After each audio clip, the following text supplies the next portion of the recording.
Thank you, Mr. Chairman, and I also thank the ranking member for convening this very important conversation.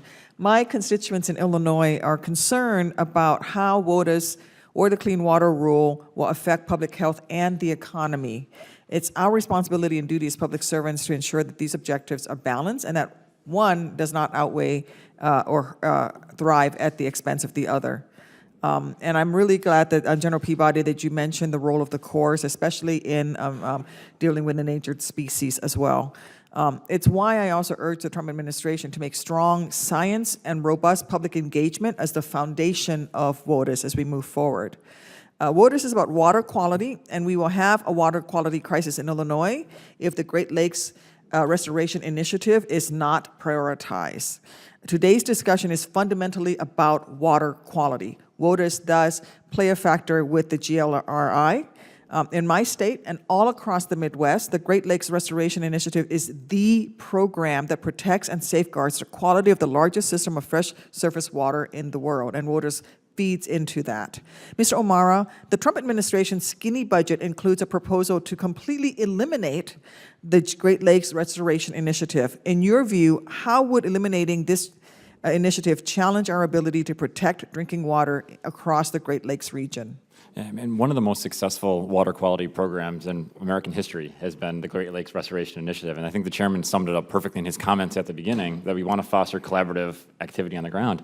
If you cut that program, the $400 million that's gone to collaborative partnerships on the ground, making good habitat projects, water quality projects, trying to reduce invasives, you will see a deterioration of water quality quickly for the most important freshwater supply in our entire country. And it's not just that. I mean, the proposal to remove the headquarters of Region 5 out of Chicago, the idea of the place where we just had the Flint water crisis, the place where we had issues on the Chicago River, the place where we just had the challenges in Flint. I mean, to not have a important center in the resources to take care of the Great Lakes would be it would be devastating for the country's resources.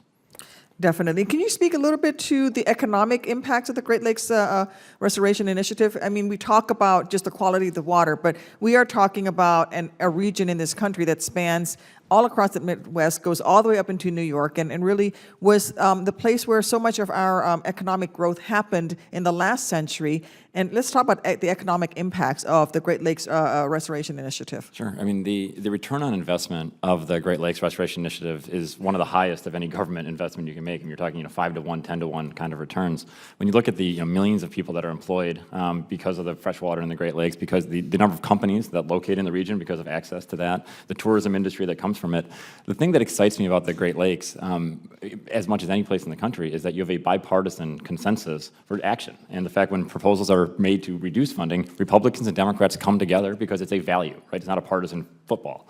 But the economic impact is as big as any region in the country, in the billions and hundreds of billions of dollars of benefit. Thank you. You mentioned the proposed closing of the EPA Region 5 office, which is the office that oversees the entire Midwest region. My constituents across the region are deeply concerned, not just those in Illinois, but those across the Midwest, about this potential closing of this office and how it will undermine EPA's ability to do its job.